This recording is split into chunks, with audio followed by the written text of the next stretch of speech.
Revolusi Industri 4.0 menuntut semua lini kehidupan menggunakan produk digital. Ditambah lagi pandemi COVID-19 yang menjadi momentum besar dan memaksa semua familiar dengan sistem digital. Sementara itu dibandingkan jasa keuangan konvensional, sektor jasa keuangan syariah menghadapi beragam tantangan dalam transformasi digital. Padahal jika sudah optimal, digitalisasi ekonomi dan keuangan syariah dinilai dapat meningkatkan pertumbuhan ekonomi. Berdasarkan data Bank Indonesia, nominal transaksi produk halal melalui perdagangan elektronik selama Mei sampai Desember 2020 secara kumulatif tumbuh 49,52% dibandingkan dengan periode yang sama tahun 2019. Assalamualaikum warahmatullahi wabarakatuh. You're back on Sharia Economic Talk with Gunawan Yasni. With me, Zakia Arfan as your host.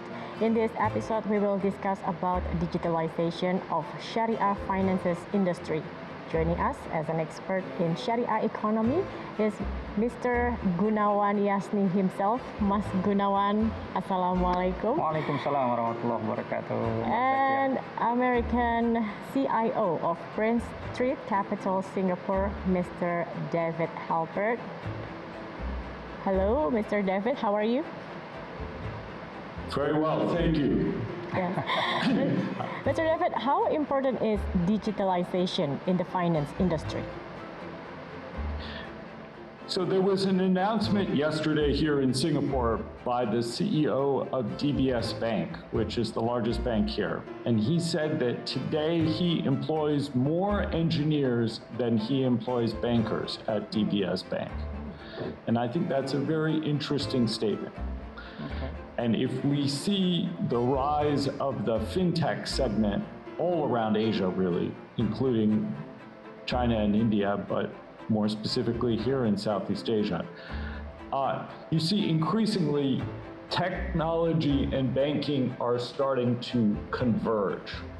And the technology companies are getting more active in financial services, and the financial services companies are getting more active in technology. And I think it is very important for the Sharia segment in Indonesia to embrace technology and to invest in technology and to work with technology to reach more of your customers. And the statistics are extraordinary right now in terms of digitization in Indonesia, how quickly it is increasing and accelerating. But still, how much blue sky there still is. So my understanding is the agricultural sector today is 1 or 2% digitized. Yes. And a lot of Indonesian farmers, I believe, are people of faith, and they are people who will be more comfortable working with a digital platform if it is also a Sharia platform, and have more confidence in the institutions that approach them from a Sharia perspective. Yeah. But if there's no digitization, then they're going to be driving 6 hours on their motorcycles to get to the bank branch, and it's going to be very frustrating for them and frustrating for you. So I would like to see a significant digital outreach by the Sharia institutions, and I would say not only the banks, but also the takaful insurance companies and also other parts of the service, the madrasa system and so forth. A lot of these institutions, digitization can really help them and help them to touch more customers and help them to have better service for their customers. But David, as CIO of the Prince Street Capital, of course you know that Indonesia is number one in issuing the green sovereign sukuk. And of course, when we talk about green, meaning like many preservation for the agriculture, for the nature and everything. How do you see the digitalization in this initiation of green sovereign sukuk of the Indonesian government? Well, the Indonesian government has been quite forward-looking in embracing the green finance movement and embracing the Islamic finance movement, both. And we do now have a benchmark sovereign green sukuk, but I would like to see more corporate green sukuks come out, and I would like to see more investment products available for Sharia savings to engage in what we call in the West ESG finance or environmental finance. If we're going to do the energy transition in Indonesia over the next 5 and 10 years that the Biden administration is proposing to do in the United States, for example, or Singapore government is starting to talk about doing. If we're going to do this, we're going to need capital, and we're going to need rupiah capital. And the Sharia community, I think, have a very interesting chance to get involved in this. It's not too late for Bank Sharia Indonesia and other Sharia institutions to really get out in front of this. And the digital platform is particularly relevant for young Indonesians. So young Indonesians are much more digitally comfortable than their parents and grandparents. And that's also true for young Singaporeans and young Americans. But it's exactly these people who can really have an impact through applying their savings to what they believe in, whether that is what they believe in religiously, what they believe in environmentally, or both. And it's actually Gunawan himself who told me that he believes that to be Sharia compliant, business should not destroy the environment. And I think that's a very important statement and something that foreign investors do not yet appreciate. So there's an enormous ESG green bond community outside Europe and America and Australia, even here in Singapore. And if they start to view the Sharia financial community as an ally, that can significantly improve the liquidity for the Sharia sukuk market. And I think that can be a very good thing. Okay. So, well, I want to know more about that. But what are your thoughts, Mas Gunawan, on our needs for digital financial products? Is it that urgent that we need to digitalize in a massive way? Yeah, I think as Mr. David just said about the biggest bank in Singapore is concerning more on the engineers than bankers, because they see that the future of a banking system is upon the shoulders of engineers, not the bankers, because it will be less bankers offline doing, the banking system things for the customers. Actually, the system itself will serve the customer. So we need digitalization on a banking system. When millions of Indonesians get focused on the same thing, they quickly become very significant in the world landscape.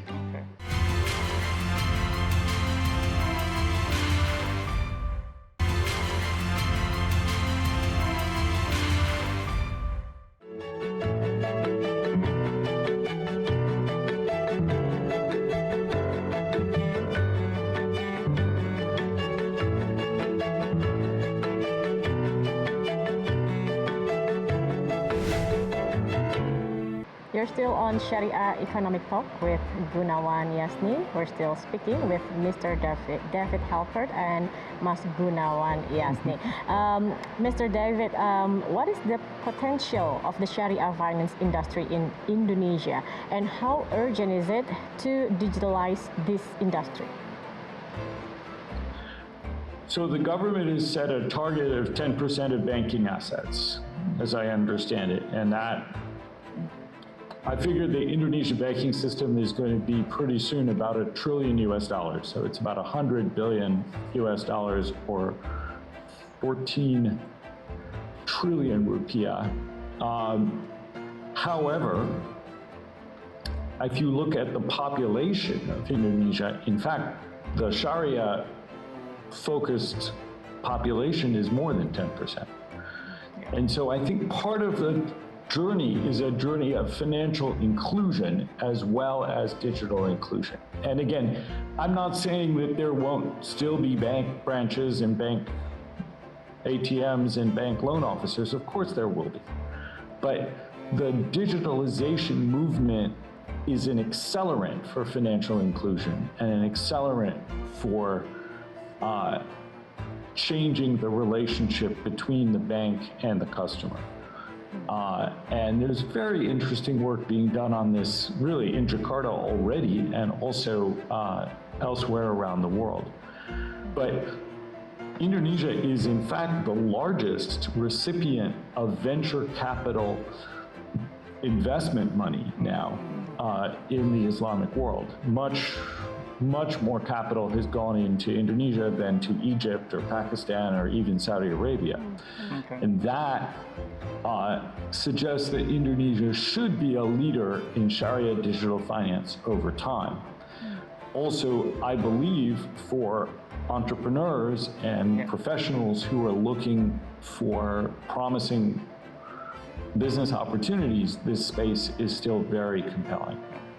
And we're still very early days in the digitization of the Indonesian economy and in the Shariaization.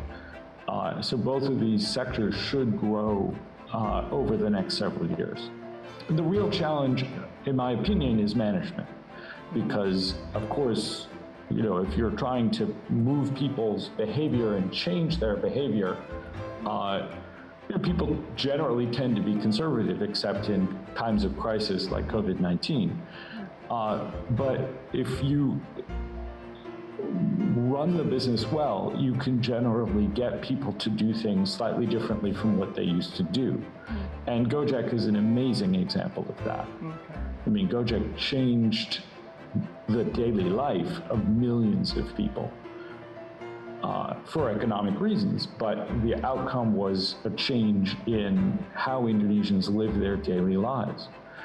And if we could have a similar impact in the financial services segment, I think it would be very good for the country. And if we could have a similar impact in the spiritual segment likewise, I think that could be very profound. So, Pak David,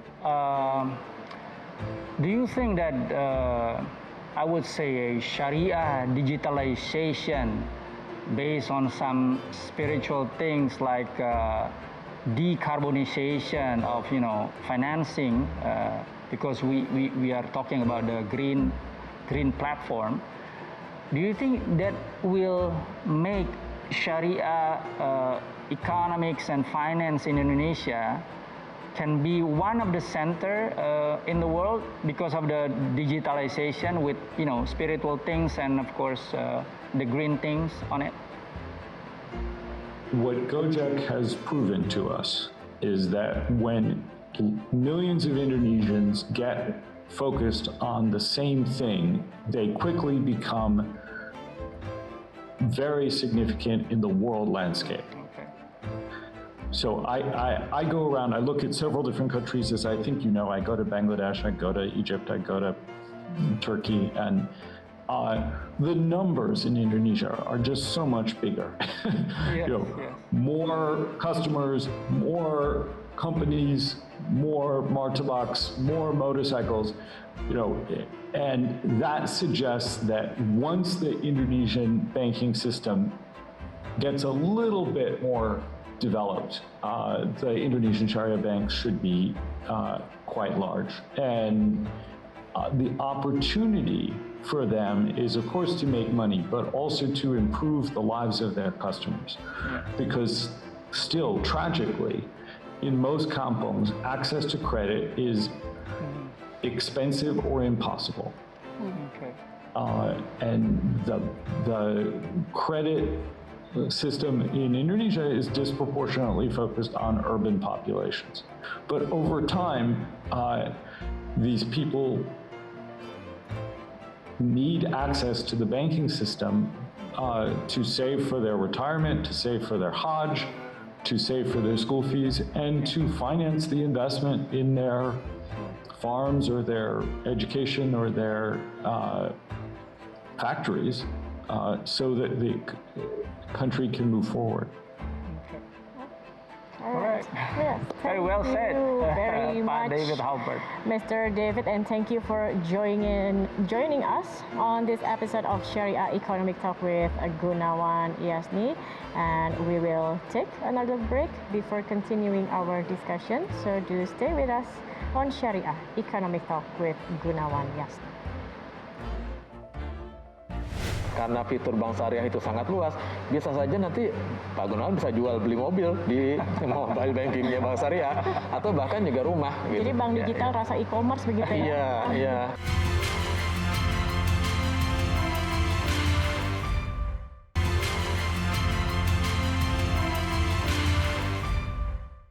Berbagai kemajuan karena digitalisasi menempatkan Indonesia sebagai negara ranking kedua dunia dalam pencapaian perkembangan industri keuangan Islam pada laporan Islamic Finance Development Indicator atau IFDI edisi ke-8 tahun 2020. Selain itu, Indonesia juga telah meraih peringkat keempat dalam laporan State of the Global Islamic Economy Indicator 2020 atau 2021 yang diterbitkan oleh Dinar Standard. Serta secara khusus KNEKX juga mendapat Giva Advocacy Award dalam ajang Global Islamic Finance Award 2020. Pemirsa, masih dalam Syariah Economic Talk with Gunawan Yasni, dan kali ini kami juga sudah kedatangan satu narasumber lagi. Beliau adalah Direktur Bisnis dan Kewirausahaan Syariah Komite Nasional Ekonomi dan Keuangan Syariah, Bapak Putu Rahwidiasa. Selamat malam, Pak Putu. Pak Putu, kita berbicara mengenai digitalisasi dalam ekonomi syariah, begitu, Pak Putu. Nah, pengguna produk keuangan digital ini semakin meningkat, terutama semenjak pandemi ini. Sebenarnya, apakah ada faktor begitu yang mengharuskan menerapkan dalam digitalisasi industri keuangan syariah ini? Baik, terima kasih undangannya kepada kami, Manajemen Eksekutif KNEKS. Ada beberapa manfaat sebenarnya dari digitalisasi. Yang pertama, itu akan meningkatkan inklusi keuangan syariah. Maksudnya, keuangan syariah itu bisa lebih masuk ke dalam pasar yang sebelumnya belum terjangkau. Dengan adanya digitalisasi, mereka bisa masuk kemana-mana tanpa harus membuka kantor atau fisik operasional di daerah-daerah tersebut. Nah, ini akan menggiring kepada manfaat yang kedua, yaitu meningkatkan daya saing. Karena tanpa harus membuka kantor secara fisik, mereka dapat menekan biaya operasional sehingga terdapat efisiensi di situ. Nah, efisiensi merupakan salah satu dari peningkatan daya saing. Masih banyak lagi sebenarnya yang bisa meningkatkan daya saing. Itu yang kedua. Nah, yang ketiga, dengan digitalisasi itu akan meningkatkan kemungkinan inovasi dan juga skala ekonomi.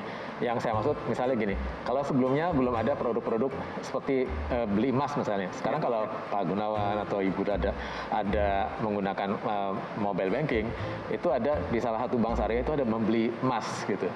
Bisa beli emas lewat digital, lewat mobile banking.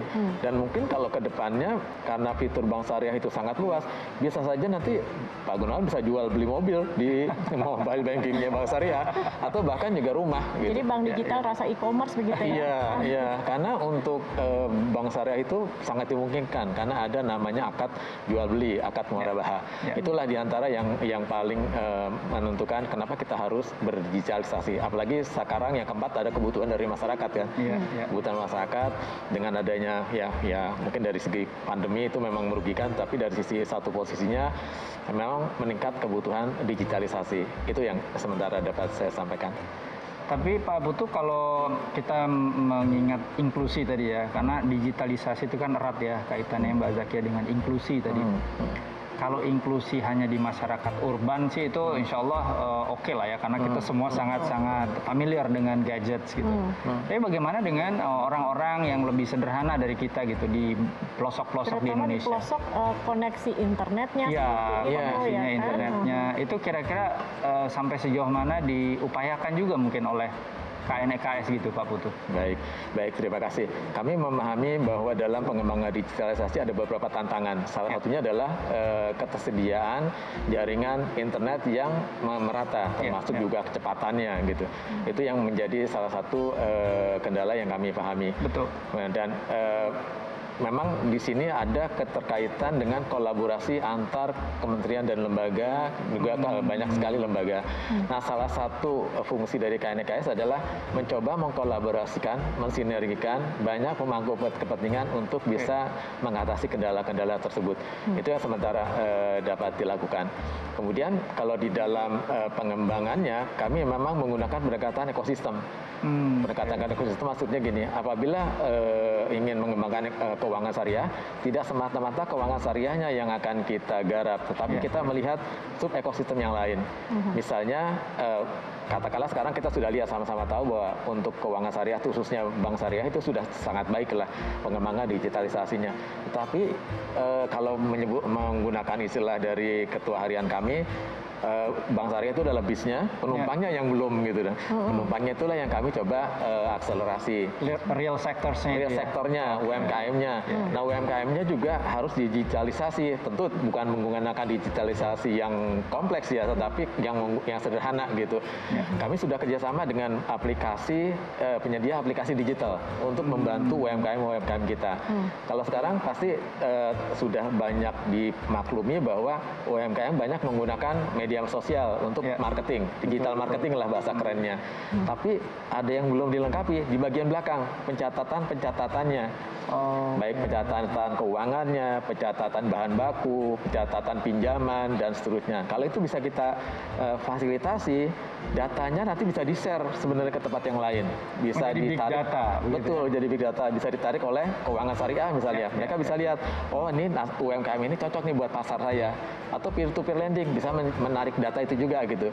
Oh ini cocok nih untuk kami. Jadi data itu bisa digunakan oleh banyak pihak. Jadi di sini UMKM nanti apabila sudah tercatat dengan baik, mereka nggak perlu lagi satu demi satu datengin ke lembaga pembiayaan. Justru mereka lah yang akan dikejar oleh lembaga pembiayaan gitu, karena datanya sudah lengkap. Ya, itu yang lagi kami coba kejar. Baik.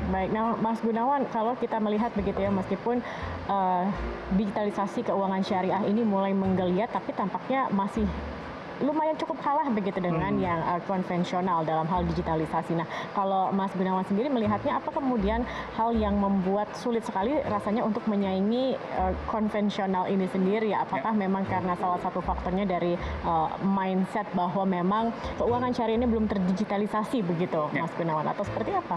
Kalau saya melihat pertama kendala ya, kalau bisa disebut kendala itu adalah dari legal entity. Karena pada awalnya seluruh syariah economic entities, lembaga keuangan syariah, perbankan syariah itu adalah anak dari lembaga keuangan konvensional. Sehingga ketika dia mengembangkan sesuatu, digitalisasi dan lain-lain, itu pasti menginduk kepada induknya yang konvensional. Padahal kita tahu ya Pak Putu ya, bahwa lembaga keuangan syariah itu, kalau bicara perbankan syariah is beyond banking sebenarnya. Beyond banking. Lebih besar daripada banking itu sendiri. Kenapa? Karena di dalamnya ada fitur-fitur, akad-akad yang tidak ada di dalam induknya yang konvensional. Nah, sehingga ketika dia mencoba mengembangkan itu, dia mempunyai keterbatasan. Keterbatasannya adalah masih menginduk, masih menggunakan platform yang disediakan oleh induknya. Saya punya keyakinan kalau suatu saat kita mempunyai bank syariah yang besar yang kemudian stand alone, say it's a state owned company gitu ya, state owned bank gitu ya, dan dia mempunyai cukup capital untuk mengembangkan sendiri platform digital teknologinya, ini akan masif. Ini akan masif dan ini akan bisa ditiru, bahkan mungkin dia yang menjadi acuan dari sekian banyak lembaga keuangan syariah lain. Kita melakukan edukasi ke seluruh ekosistem syariah yang ada saat ini. Sekolah, pesantren, universitas Islam, UMKM lakukan menjadi merchant halal mereka nanti ke depannya.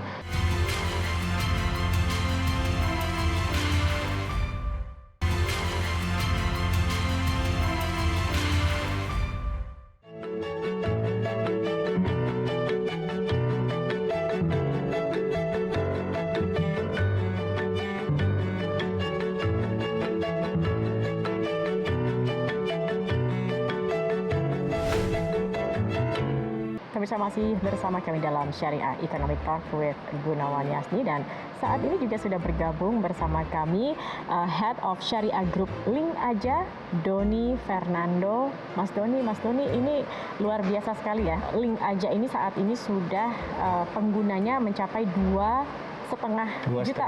Betul ya Mas ya? Betul. Dalam kurun waktu Satu tahun. Apa saja sebenarnya program layanan begitu yang diberikan oleh Link Aja? Terutama ini apakah untuk mengakselerasi begitu ya adopsi pengguna uang elektronik dengan prinsip syariah begitu? Baik, terima kasih Mbak Zakia. Alhamdulillah pengguna kita layanan syariah Link Aja ini bisa mencapai 2,5 juta dalam 1 tahun. Hal ini tentunya wujud dari kolaborasi dengan banyak pihak. Baik itu tentunya kita mendukung, salah satu kenapa kita hadir adalah kita mendukung master plan ekonomi syariah yang digagas dari KNEKS tentunya, dan di sana kita berkolaborasi dengan pemerintah, tentunya dengan sinergi dengan BUMN, kementerian, dan tidak hanya itu kita juga berkolaborasi dengan pihak-pihak swasta, pihak-pihak swasta yang memang mereka itu mempunyai keinginan untuk mewujudkan masyarakat ekonomi syariah. Nah, yang kita lakukan adalah salah satunya kita pertama melakukan edukasi. Kita melakukan edukasi ke seluruh ekosistem syariah yang ada saat ini.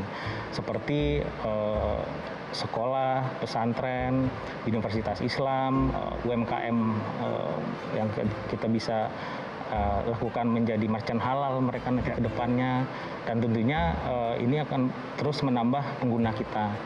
Yang kedua, kita berusaha secepatnya meng-onboard ekosistem ini ke dalam aplikasi kami. Jadi tentunya dengan digitalisasi ini diharapkan semuanya bisa mendapatkan kemudahan dengan digitalisasi. Begitu Mbak. Mas Doni, Link Aja ini kan awalnya seperti ini ya, anak cucunya perusahaan-perusahaan BUMN. Betul. Terus mengembangkan ini agak-agak hibrid nih antara financial technology dengan uang elektronik berdasarkan prinsip syariah. Betul. Dan ini mungkin yang pertama dan yang terbesar ya, yang tersertifikasi tentu oleh kami ya, Dewan Syariah Nasional Majelis Ulama Indonesia ya. Jadi kolaboratornya Pak Ma'ruf Amin ya, Pak Wapres Republik Indonesia. Dan kalau kita melihat dari perbankan syariah kan juga belum terlalu terindus gitu ya. Padahal kita memerlukan digitalisasi dalam syariah banking juga. Sudah ada kolaborasi tertentu mungkin dengan perbankan syariah secara keseluruhan atau mungkin spesifik, Mas Doni? Tentunya kita berkolaborasi dengan salah satunya bank syariah terbesar di Indonesia ya, Bank BSI saat ini. Kita mencoba menjadi partner kolaborasi, artinya kita menjadi agregator bagi teman-teman di BSI, karena kan biar bagaimanapun kami ini adalah uang elektronik syariah. Tentunya sebagai uang elektronik syariah perlu partner banking. Nah, untuk memastikan kita comply, layanan-layanan kita bisa kita leverage dari ekosistem banking itu bisa kita leverage ke aplikasi kita, insya Allah ke depan. Baik, Pak Putu sendiri bagaimana nih Pak KNEKS ini sendiri begitu? Seperti apa bentuk dukungan begitu ataupun juga fokus untuk pengembangan dalam digitalisasi keuangan syariah ini? Baik, terima kasih Mbak Zakia. KNKS seperti tadi saya sampaikan menggunakan pendekatan ekosistem. Jadi kami melihat secara keseluruhan helikopter view-nya dan kami mengisi kekosongan dari ekosistem tersebut begitu.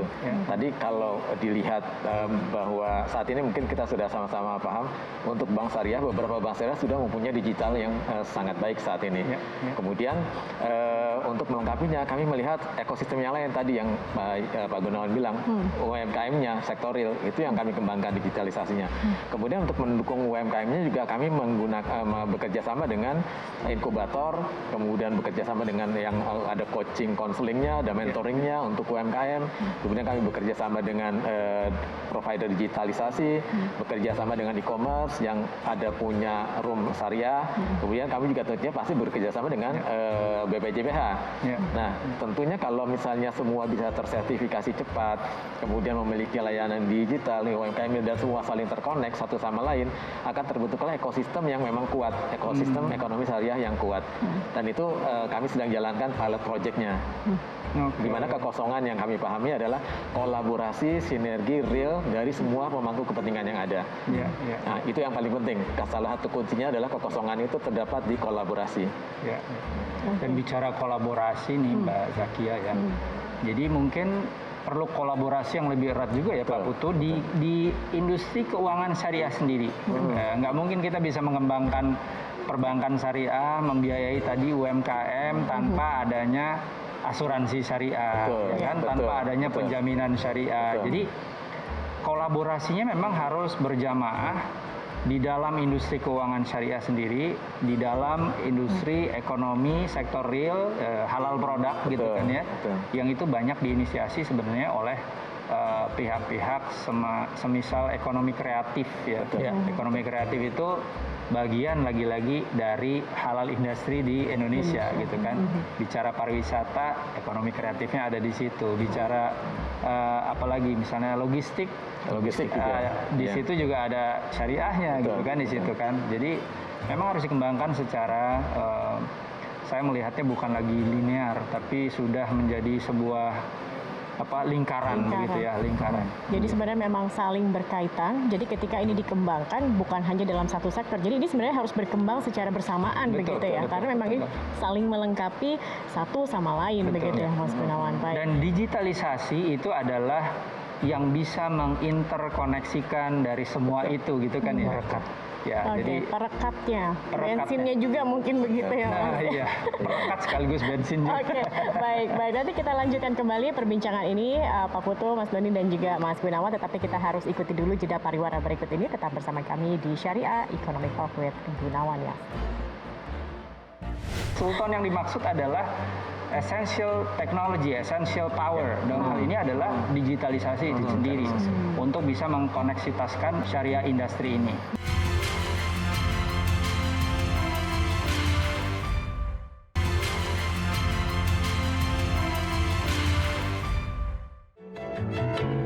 Baik, pemirsa masih bersama kami di Syariah Economic Talk with Gunawan Yasni.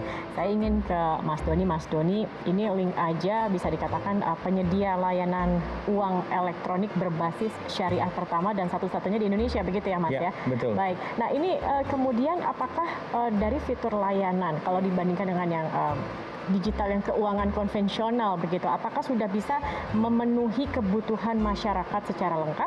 Apa perbedaannya mungkin dalam menggunakan yang syariah dengan yang tidak syariah begitu?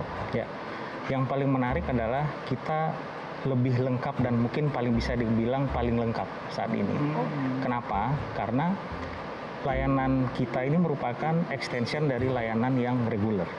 Artinya pada saat users itu atau pelanggan itu menggunakan layanan syariah link aja, dia sudah ikut menggunakan layanan yang reguler, otomatis. Nah, kelebihannya apa di layanan syariah ini? Banyak, karena banyak fitur-fitur Islami. Kita bicara fitur ziswaf, zakat, infak, sedekah, wakaf, fitur-fitur untuk ekosistem kita, misalkan pesantren, sekolah Islam, pembayaran iuran uang sekolah, dan segala macam. Artinya apa? Kita memberikan value added.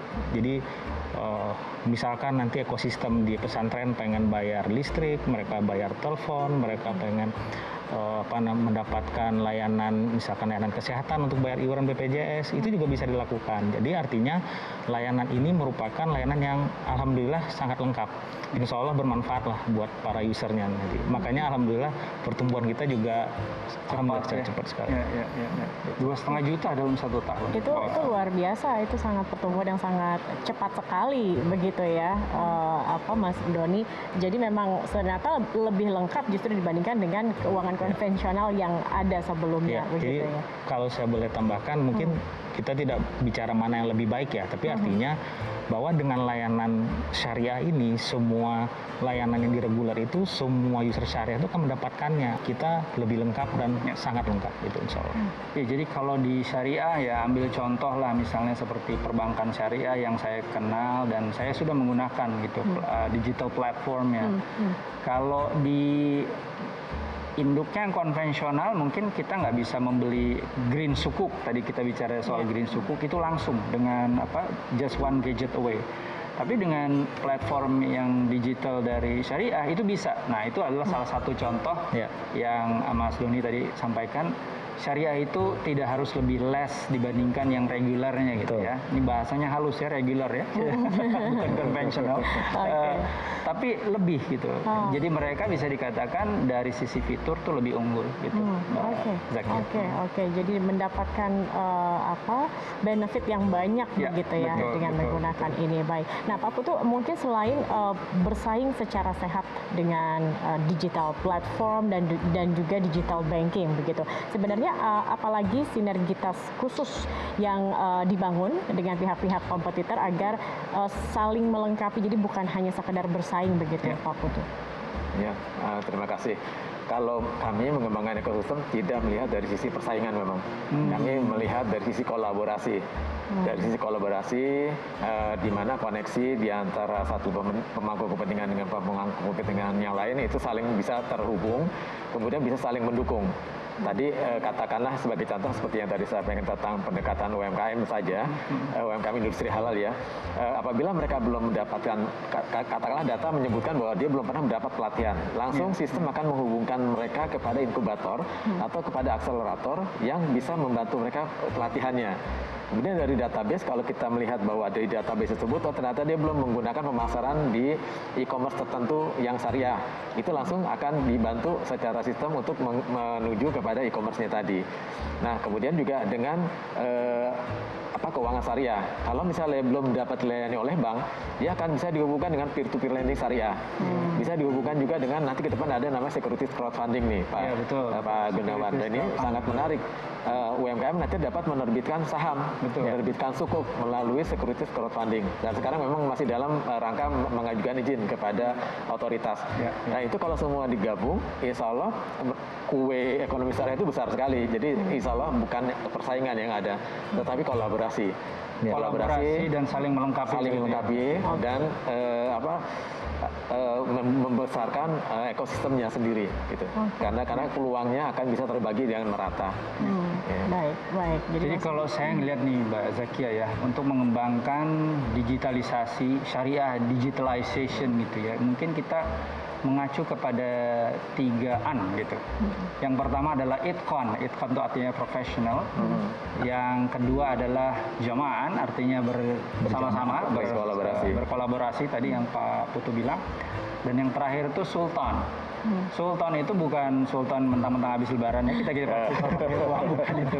Sultan yang dimaksud adalah essential technology, essential power. Dalam hal ini adalah digitalisasi itu sendiri untuk bisa mengkoneksitaskan semua yang hal-hal significant, essentials untuk mengembangkan syariah industri ini. Termasuk tentu kita nggak bicara cuma keuangan gitu ya, tapi tentu yang sektorial, yang menyentuh, yang menginklusi semua, bahkan yang di bawah-bawah begitu, yang orang-orang yang tadinya tidak bankable itu menjadi lebih terkoneksi dengan digital technology.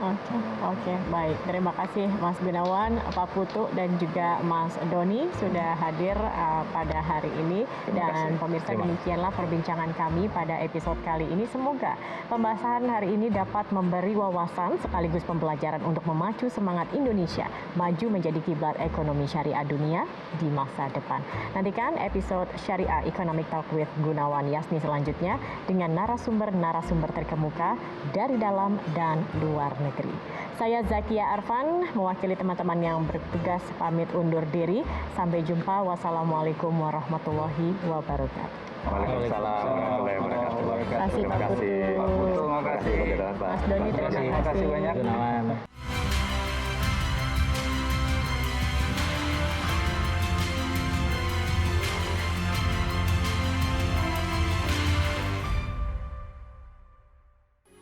Metro TV